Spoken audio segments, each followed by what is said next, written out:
Joining us now with a reaction, Florida Congressman Byron Donalds and Fox News contributor Joe Concha. Gentlemen, thank you for joining me tonight. Congressman Donalds, I want to focus in on Kamala Harris because here we have Joe Biden over-preparing, resting, rehearsing, goosing and juicing him for a week at Camp David for absolutely no good result. But Kamala Harris has the opposite problem. Most days it says the vice president has nothing on her official schedule. That's a public document. She's turned the vice presidency into a no-show job. Her own staffers have said she refuses to break open those briefing books and prepare. So are we worse off with a cognitively declining president who over-prepares or a cackling vice president who under-prepares? Kellyanne's good to be with you. I will tell you that we're worse off no matter what the outcome is.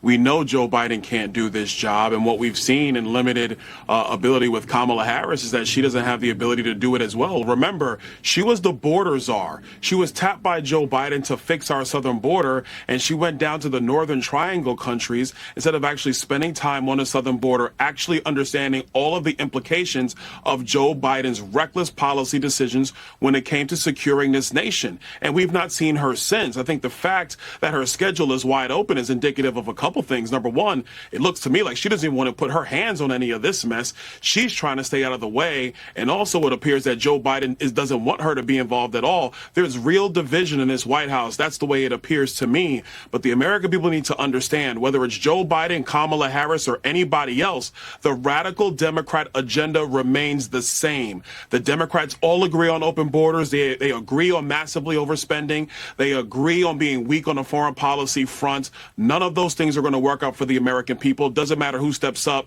And Congressman Donalds, you serve with some of these House members today who are coming forward and asking Joe Biden to drop out. One of them wrote an op-ed, which means it wasn't just a spontaneous thought. He planned it and had it edited and then published it. Another, Lloyd Doggett, came out and said he's been in Congress for probably 30 years.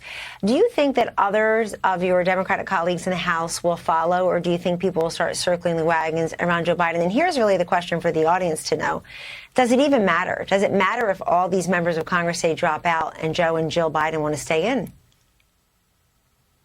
Well, it really doesn't matter what they say. Joe Biden's going to make this decision, which means Jill Biden's going to make this decision along with Hunter, and they're going to go from there. At the end of the day, you're going to have a lot of these Democrats come out because now they're trying to save their own political skins because they have seen that they cannot hide behind Joe Biden. The media is now not protecting Joe Biden because the media lied to the American people, too. They knew what was going on with Joe. They didn't want to report it, but now they have to because everybody has seen what a tragic shape that he is in. So these Democrats are going to come out more and more, one by one, but it won't matter at the end of the day because Joe Biden has to decide what he's going to do. This family, which has been masterful at grifting on behalf of the American government for decades now, I don't know what they're going to decide. We'll see. But like I said, Kamala Harris, doesn't matter. Thank you, Congressman. You really just nailed it.